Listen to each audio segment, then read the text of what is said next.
رات کے 12 بجے ہوں گے کہ دروازے پر آہٹیں ہوئیں اور پھر الیاس خان اندر داخل ہو گیا۔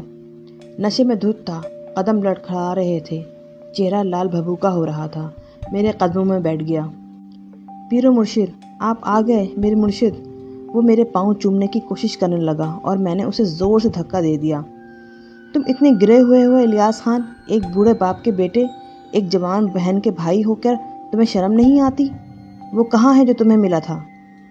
آپ نے میری تقدیر بنا دی ہے، میری عزت بنا دی ہے۔ ایک بار پھر لوگ مجھے جھک جھک کر سلام کرنے لگے ہیں۔ کملاوتی نے میرے لیے ناچنا شروع کر دیا ہے۔ گلنار مجھ پر جان چھڑکنے لگی ہے۔ پیر و مرشد، خوش آمدید، خوش آمدید، وہ نشے میں لڑکھڑاتی آواز میں بولا۔ اسی وقت بزرگ اندر آ گئے۔ اسے لے جاؤں مسعود میاں؟ اب یہ صبح ہی کو ہوش میں آئے گا۔ وہ الیاس خان کا بازو پکڑ کر اسے گھسیٹتے ہوئے باہر لے گئے۔ مجھے سخت دکھ ہوا تھا۔ اس گھر کی قسم پرسی کا عالم آنکھوں سے دیکھ لیا تھا۔ الیاس خان کے چند جملوں سے مکمل صورتحال علم میں آ گئی تھی۔ میں سمجھ گیا تھا کہ اشرفیوں سے بھرا وہ کلسہ کہاں گیا۔ دفعتاً ہی مجھے ایک عجیب سا احساس ہوا، ایک فاش غلطی کا احساس۔ برگد کی جڑ میں مدفون وہ خزانہ مجھے نظر آیا تھا، اس کی کہانی بھی مجھے پتہ چل گئی تھی، لیکن وہ خزانہ میری ملکیت کہاں سے ہو گیا؟ مجھے یہ حق کہاں تھا کہ میں اسے اپنی مرضی سے کسی کو دے دوں، یہ جانے بوجھے بغیر کہ یہ کہاں استعمال ہوگا؟ پھر الیاس خان کی شخصیت کسی حد تک میرے علم میں آ گئی تھی۔ جو شخص سٹا کھیلتا ہو وہ اچھا آدمی نہیں ہو سکتا۔ اس کے بارے میں تو مجھے اندازہ ہو جانا چاہیے تھا، مگر میں نے یہ سب سوچے سمجھے بغیر اسے کلسے کا پتہ بتا دیا، صرف اس لیے کہ میری اس سے ذاتی غرض تھی۔ میں اس کے ذریعے ماموں ریاض کا پتہ معلوم کرنا چاہتا تھا۔ ایک دم اس سنگین غلطی کا احساس ہوا تھا۔ یہ تو بالکل غیر مناسب بات تھی۔ مجھے بے اختیار ہو کر یہ قدم نہیں اٹھانا چاہیے تھا۔ دل بڑا بے چین رہا، رات سکون سے نہ سو سکا۔ الصبح جاگ گیا، نماز پڑھی۔ اس دوران جمال احمد خان صاحب وہاں آ گئے۔ مجھے دیکھ کر آپ دیدہ ہو گئے۔ نماز پابندی سے پڑھتے ہو بیٹے؟ کوشش کرتا ہوں محترم، اللہ قبول کرے۔ جوانی کی عبادت قبول ہوتی ہے، نیک والدین کی اولاد ہو۔ ہم اس خوشی سے محروم ہیں، ہمارے صاحبزادے خراٹے بھر رہے ہیں۔ ایک نذرانہ پیش کرنا چاہتا ہوں محترم، انکار نہ کیجیے گا، میں نے کہا اور ہرجانے کی تھیلی سے مٹھی بھر اشرفیاں نکال کر انہیں پیش کر دیں۔ باقی اس لیے رہنے دی تھی کہ مجھے ضرورت تھی۔ یہ کیا ہے؟ بزرگ لرز کر بولے۔ ایک ناچیز کا نذرانہ، اپنی بہن کے لیے، آپ کے بوجھ میں حصہ بٹانا چاہتا ہوں۔ نہیں بیٹے، ہمارا تو صحیح سے تعارف بھی نہیں ہے، اس پر ہمارا حق نہیں ہے۔ آپ نے فرمایا تھا کہ محبتوں کے رشتے سب کچھ ہوتے ہیں، مجھ سے یہ رشتہ توڑ رہے ہیں۔ مگر بیٹے، انکار نہ کریں اور انہیں محفوظ کر لیں۔ بڑے جتن کے بعد جمال احمد نے یہ اشرفیاں قبول کی تھیں۔ ہم ناشتہ کر چکے تھے۔ جب الیاس خان کی صورت نظر آئی، مجھے دیکھ کر خوشی سے بے قابو ہو گیا تھا۔ رات کو بھی آپ کی خدمت میں حاضری دی تھی مرشد، مگر اس وقت وہ باپ کو دیکھ کر خاموش ہو گیا۔ ہوش میں نہ تھے، جمال احمد نے کہا اور اٹھ کر باہر چلے گئے۔ ساری رات آپ کو خواب میں دیکھتا رہا، اس وقت بھی یہ دیکھتا رہا، اس وقت بھی یہ دیکھنے کے لیے آ گیا تھا کہ رات کی وہ کیفیت بھی تو کہیں خواب نہیں تھی۔ مرشد، آپ کے آنے سے نئی زندگی ملی ہے مجھے اور میرے دوستوں کو بھی۔ مرشد، آپ دیکھیے گا یہاں آپ کا کیسا استقبال ہوتا ہے۔ وہ لوگ تو مسلسل اصرار کر رہے تھے کہ آپ کو لینے دہلی چلا جائے۔ سب غائبانہ مرید ہو گئے ہیں آپ کے۔ کون لوگ؟ میں نے حیرانی سے کہا۔ وہ فرید خان، نواب دلبر، رحمت یار خان، بڑی مشکل سے باز رکھا انہیں اور یقین دلایا کہ مرشد یہاں ضرور آئیں گے۔ انہوں نے مجھ سے وعدہ کیا ہے، اور اللہ والے جھوٹا وعدہ نہیں کرتے۔ تم نے سب کو بتا دیا ہمارے بارے میں؟ وہ میرے بہترین دوست ہیں مرشد۔ آپ نے کیا میرے ابا کو اس دولت کے بارے میں بتا دیا جو آپ نے مجھے عطا فرمائی ہے؟ نہیں، میں نے افسردگی سے کہا۔ یہ ساری باتیں سن کر مجھے افسوس ہو رہا تھا، سب کچھ میری حماقت کی سبب ہوا۔ میں نے کہا، تم نے میرا کام بھی کیا الیاس خان؟ بھلا بھول سکتا ہوں؟ ماموں ریاض ملے؟ منشی ریاض آپ کے ماموں ہیں؟ ہاں، میں نے ٹھنڈی سانس لے کر کہا۔ ہاں، وہ مل گئے۔ میرے بارے میں انہیں بتایا؟ میں نے پھولے ہوئے سانس کے ساتھ پوچھا۔ آپ کا پیغام دے دیا تھا انہیں۔ کچھ بولے؟ کچھ کہا انہوں نے؟ نہیں، خاموشی سے مجھے دیکھتے رہے، پھر ٹھنڈی سانس لے کر بولے، اچھا اچھا۔ میں حیران رہ گیا۔ اور کچھ نہیں کہا انہوں نے؟ کچھ خوشی نہیں ہوئی انہیں اس خبر سے؟ اندازہ تو نہیں ہوتا تھا، تم نے انہیں سب کچھ بتا دیا تھا جو میں نے کہا تھا؟ منوعن، الیاس خان نے کہا اور میرا دل ڈوبنے لگا۔ ایسا کیوں ہوا؟ اس کی کیا وجہ ہے؟ ماموں ریاض کو کوئی خوشی نہیں ہوئی میرے بارے میں سن کر؟ کیوں؟ آخر کیوں؟ اس وقت وہ کہاں ہوں گے؟ فرید خان کے ساتھ ہی ملیں گے۔ مجھے وہاں لے چلو الیاس خان، مجھے فوراً وہاں لے چلو، میں نے دل گرفتہ لہجے میں کہا۔ بس ذرا ناشتہ کر لوں، اتنی دیر میں آپ تیار ہو جائیں، الیاس خان بولا اور میں نے گردن ہلا دی۔ ایک ایک لمحہ شاق گزر رہا تھا، ہزاروں پریشان کن خیالات نے گھیر رکھا تھا۔ کیا ہوا ہے؟ ایسا کیوں ہوا ہے؟ کچھ دیر کے بعد الیاس خان تیار ہو کر آ گیا اور میں اس کے ساتھ گھر سے باہر نکل آیا۔ ماموں ریاض مجھ سے اس قدر بیگانہ ہو گئے، انہیں کوئی خوشی نہیں ہوئی میرے بارے میں سن کر؟ کیوں کیا انہوں نے؟ الیاس خان کی بات پہ یقین نہیں آیا، یا پھر وہ لوگ میری وجہ سے اس قدر پریشان ہوئے ہیں کہ ان کے دلوں میں میرا کوئی مقام نہیں رہا، وہ مجھ سے نفرت کرنے لگے ہیں؟ کیا امی بھی، ابو بھی اور میری بہنیں؟ حلق میں گولا سا اٹک گیا۔ الیاس خان نے تانگا روک لیا تھا۔ آپ نے پہلے کیوں نہیں بتایا تھا؟ الیاس خان نے کہا۔ کیا؟ میں نے چونک کر پوچھا۔ یہی کہ منشی ریاض آپ کے ماموں ہیں۔ ہاں بس یوں ہی۔ آپ کا پورا خاندان ہوگا مرشد؟ ہاں ہے۔ کہاں کے رہنے والے ہیں آپ؟ الیاس خان، میں خاموش رہنا چاہتا ہوں، میں نے کہا اور الیاس خان نے گردن ہلا دی۔ تانگا دوڑتا گیا۔ الیاس خان نے تانگے والے کو ایک پتہ بتا دیا تھا، مگر میں نے اس پر غور نہیں کیا تھا۔ الہ آباد کے گلی کوچے نگاہوں سے گزرتے رہے، مگر میں انہیں نگاہ بھر کر بھی نہیں دیکھ سکا۔ دماغ بجھا ہوا تھا، دل میں آرزوؤں کی کسک تھی، ماں باپ کا احساس ہو رہا تھا۔ وہ یہاں ماموں ریاض کے ساتھ ہیں بھی یا نہیں؟ ویسے امید تو یہی تھی کہ وہ ماموں ریاض کے ساتھ ہی ہوں گے۔ ماموں ریاض بچپن ہی سے امی کے ساتھ تھے، مشکل حالات میں وہ کبھی ان کا ساتھ نہیں چھوڑیں گے۔ کاش وہ سب یہاں ہوں۔ بہت فاصلہ طے ہو گیا تھا، پھر تانگا ایک بہت بڑے مکان کے سامنے رکا اور الیاس خان نیچے اتر گیا۔ اس نے تانگے والے کو پیسے دیے اور میں بھی نیچے اتر آیا۔ وسیع و عریض مکان کا احاطہ پکی اینٹوں سے بنا ہوا تھا۔ لکڑی کا دروازہ نظر آ رہا تھا۔ دروازہ بہت بڑا تھا۔ اندر کی عمارت احاطے کی بلند دیواروں میں چھپی ہوئی تھی۔ دروازہ اندر سے بند نہیں تھا۔ الیاس خان نے اسے کھولا اور اندر داخل ہو گیا۔ آئیے مرشد، بے دھڑک چلے آئیے، وہ بولا۔ کیا یہ فرید خان کا گھر ہے؟ میں نے دروازے سے اندر قدم رکھتے ہوئے پوچھا۔ یہ نہیں، یہ نواب دلبر کی حویلی ہے۔ یہاں کیوں آئے ہو؟ سب یہیں ملیں گے۔ ماموں ریاض بھی؟ ہاں، وہ آگے بڑھتا ہوا بولا۔ میں جھجکتے قدموں سے آگے بڑھا۔ احاطے کی یہ دیوار بعد میں بنوائی گئی تھی۔ اندر کی عمارت بوسیدہ تھی۔ وسیع احاطے میں جگہ جگہ جھاڑ جھنکار اگے ہوئے تھے، ٹوٹی دیواروں کے ڈھیر نظر آ رہے تھے۔ سامنے ہی ایک بڑا دروازہ تھا جسے کھول کر الیاس خان نے مجھے اندر آنے کا اشارہ کیا۔ یہاں خواتین نہیں ہیں؟ نہیں، الیاس خان بولا۔ ہم دروازے سے اندر داخل ہوئے تھے کہ ہمیں دو افراد نظر آئے، وسیع ہال میں کرسیوں پر بیٹھے ہوئے تھے۔ سامنے میز پڑی ہوئی تھی جس پر خالی بوتل اور خالی گلاس رکھے ہوئے تھے۔ وہ چونک کر ہمیں دیکھنے لگے۔ میں نے ان دونوں کو بھی پہچان لیا۔ یہ بھی اس وقت موجود تھے جب میں نے ماموں ریاض کو دیکھا تھا۔ انہوں نے مجھے دیکھا اور پھر سوالیہ نظروں سے الیاس خان کو دیکھنے لگے۔ مرشد ہیں، الیاس خان بولا۔ کون مرشد؟ ان میں سے ایک نے پوچھا۔ کمال ہے، مرشد کو نہیں جانتے؟ میں نے بتایا تھا نا تمہیں کہ آنے والے ہیں۔ ارے ارے تو وہ یہ ہیں۔ معاف کیجیے گا محترم، ہم آپ کو پہچان نہیں سکے۔ وہ آگے بڑھے اور میرے ہاتھ پکڑ کر چومنے لگے۔ مرشد، یہ فرید خان صاحب ہیں اور یہ رحمت یار خان، میں نے آپ کو بتایا تھا نا؟ او ہاں فرید خان صاحب، ہمیں منشی ریاض صاحب سے ملنا ہے۔ کام سے گئے ہوئے ہیں، آتے ہی ملوا دیا جائے گا۔ جیسے ہی آتے ہیں ملوا دوں گا آپ سے مرشد، فرید خان نے کہا اور بولا۔ آپ تشریف رکھیے۔ شکریہ، کب تک آ جائیں گے؟ میں نے بے صبری سے پوچھا۔ ہمیں آپ کی آمد کا علم نہیں تھا اعلی حضور، ورنہ انہیں جانے ہی نہ دیتے۔ چند کاموں سے گئے ہوئے ہیں، واپسی میں کچھ دیر لگ جائے گی۔ آپ تشریف رکھیں۔ رحمت، تم نواب صاحب کو خبر دے دو۔ رحمت یار خاموشی سے اٹھ کر اندر چلا گیا تھا۔ فرید خان بار بار مجھے دیکھنے لگا تھا۔ پھر وہ دو آدمی اندر داخل ہوئے، ایک رحمت یار تھا اور دوسرا یقیناً نواب دلبر ہوگا۔ یہ شخص ان سب میں نمایاں نظر آ رہا تھا۔ گہری سرخ آنکھیں، نوکیلی مونچھیں، بلند و بالا قد، مضبوط ہاتھ پاؤں، موٹے ہونٹوں پر پان کی دھڑی جمی ہوئی تھی۔ اس کے دو دانت سونا چڑھے ہوئے تھے۔ تو یہ ہیں تمہارے مرشد الیاس خان؟ نواب دلبر بولے۔ ہاں یہی ہیں، ہمیں تو اب بھی یقین نہیں آیا، وہ بولا۔ کیا مطلب؟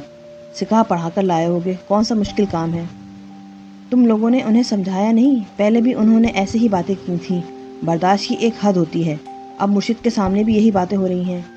میری غلطی یہی ہے کہ دوبارہ تم لوگوں کے پاس آ گیا اور سب کچھ ایمانداری سے تمہارے حوالے کر دیا۔ نواب دلبر، یہ تمہاری زیادتی ہے، رحمت یار بولا، اور دلبر نے قہقہ لگایا۔ اچھا، زیادتی ہے تو کمی کیے دیتے ہیں، مگر بڑے چھوٹے سے ہیں مرشد، ابھی تو گلی ڈنڈا کھیلنے کے دن ہیں۔ خیر ہمیں کیا، یاروں کا کہنا ہے مان لیتے ہیں۔ اما کچھ خاطر مدارت کرو ان کی، الیاس خان اندر لے چلو انہیں، یہاں چوراہے پر کیوں بٹھا رکھا ہے؟ الیاس خان، تم مجھے یہاں کیوں لائے ہو؟ میں نے کہا۔ یہ سب آپ سے ملنا چاہتے تھے مرشد، میں نے ان سے وعدہ کیا تھا کہ مرشد آئے تو ان سے ضرور ملواؤں گا، مگر میں تو صرف منشی ریاض سے ملنا چاہتا ہوں، ان سے بھی مل لینا۔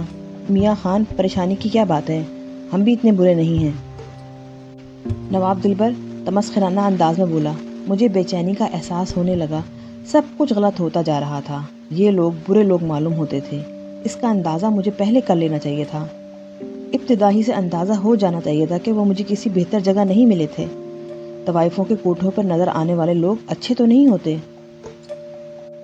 میں اتنا فیاض ہو گیا کہ زیر زمین نظر آنے والا خزانہ الیاس خان کے سپرد کر دیا اپنی ملکیت کی طرح، اور پھر بڑی غلطی ہو گئی، اس کا احساس تو پہلے ہی ہو گیا تھا۔ اٹھیے مرشد، الیاس خان نے کہا، میں واپس جانا چاہتا ہوں، ماموں ریاض مل جائیں تو بعد میں مجھے ان سے ملوا دینا، میں نے اٹھتے ہوئے کہا۔ ارے کہاں میاں خان، مہمان آتے اپنی مرضی سے ہیں، جاتے میزبان کی مرضی سے ہیں، ابے تم لوگ آنکھیں پھاڑ رہے ہو، لے چلو انہیں اندر۔ اس بار نواب دلبر کا لہجہ سخت تھا، وہ کھڑے ہو گئے۔ الیاس خان کے انداز میں جھجک نظر آ رہی تھی، اس نے کہا، چلیے مرشد، گویا تم لوگ میرے ساتھ سختی پر آمادہ ہو۔ اما ہم سے بات کرو خان، ہمارا نام ہے دلبر، چھری کا کھیل کھیلتے ہیں اور پکے دوست کی ہیں، جنت تو ہمیں ملنے کی نہیں ہے، گناہ ہی اتنے کیے ہیں، تم جانو ایک قتل کی سزا بھی موت ہے اور 10 قتل کی بھی، سمجھ گئے ہوگے، 150 گناہ اور کریں گے تو بھی دوزخ ہی جائیں گے، یہ بیچارے کچے ہیں، تم سے ڈر رہے ہیں، اٹھو اور اندر چلو ورنہ چھری بھونک دیں گے اور انتڑیاں نکال کر اگنی پہ لٹکا دیں گے۔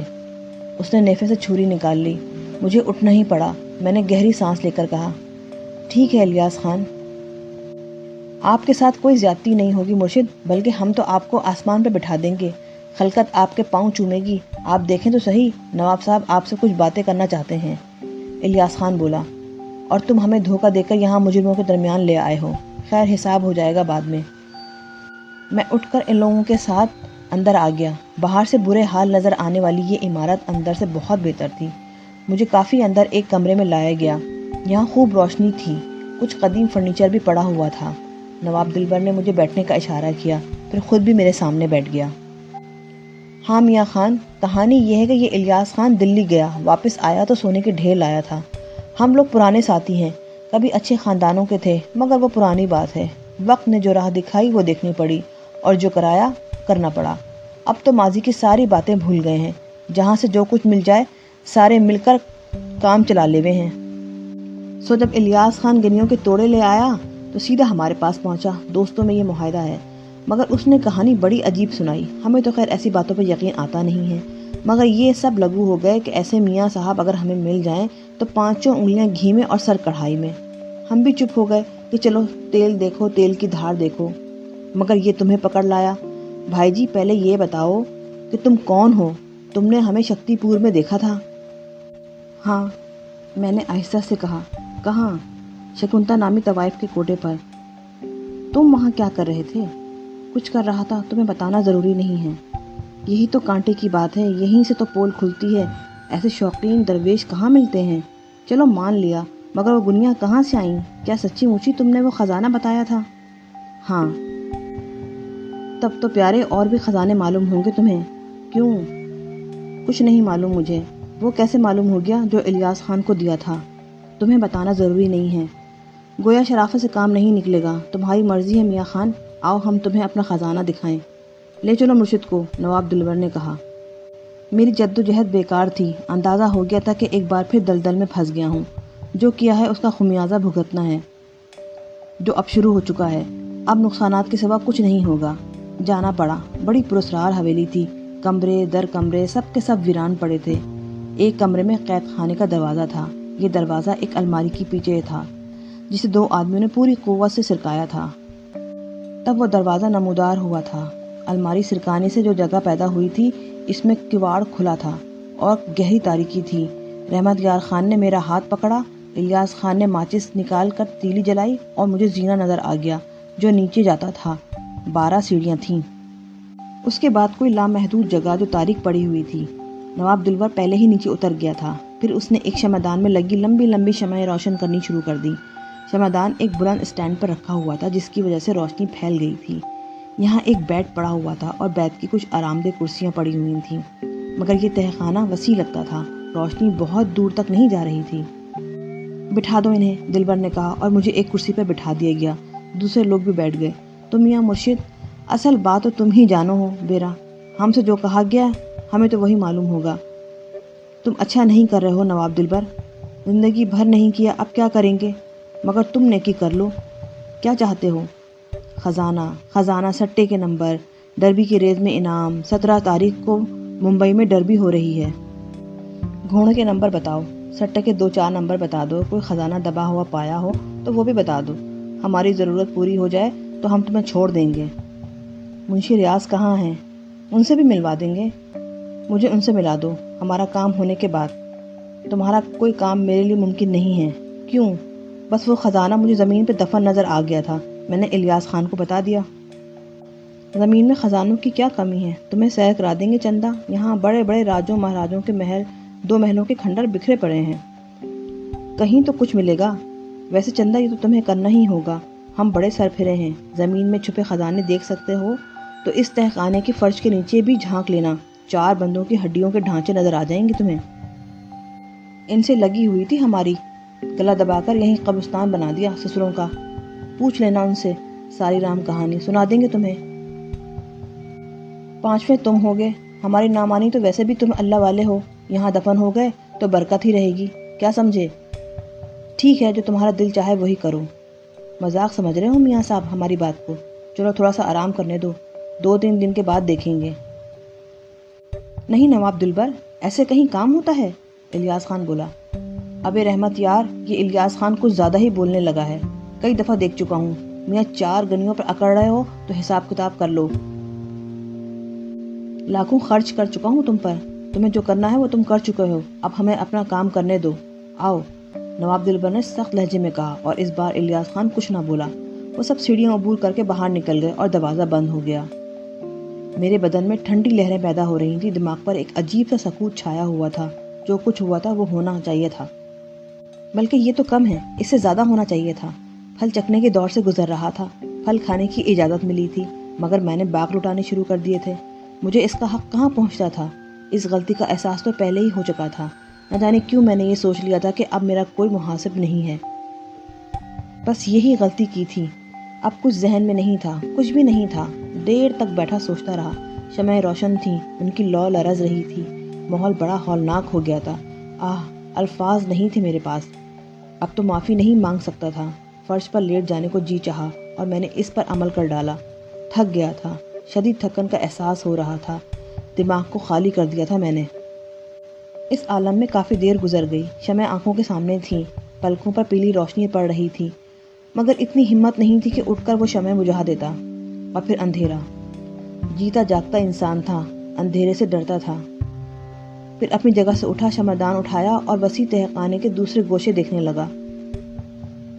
بہت بڑا حصہ خالی پڑا ہوا تھا، سوائے ان چند چیزوں کے فرش جگہ جگہ سے کھدا ہوا تھا، اور 4 ایسے نشانات صاف مل گئے تھے جس سے نواب دلبر کے بیان کی تصدیق ہوتی تھی، یعنی اس نے 4 انسانوں کو ہلاک کر کے یہاں دفن کر دیا تھا۔ مگر میں اس سے خوفزدہ نہیں تھا۔ وہ کیا اور اس کی اوقات کیا، میں تو خود سے ڈر رہا تھا، جو کیا تھا اس سے دہشت زدہ تھا۔ بہت وقت گزر گیا، کوئی آواز نہیں تھی۔ احتیاطاً چند شمعیں بجھا دی تھیں، بس ایک روشن رہنے دی تھی۔ زیادہ وقت گزارنا پڑا تو تاریکی میں رہنا پڑے گا۔ نواب دلبر تو کئی دن کی بات کر کے گیا تھا، شاید رات ہو گئی تھی۔ تہہ خانے میں اس کا تعین تو نہیں کیا جا سکتا تھا، بس وقت سے اندازہ ہو رہا تھا۔ تھکن سے نڈھال ہو رہا تھا، فرش سے اٹھ کر بیڈ پر جا لیٹا۔ بستر سے بدبو اٹھ رہی تھی، مگر اس پر پڑا رہا۔ پھر اچانک سرسراہٹیں سنائی دیں اور میں اچھل کر بیٹھ گیا۔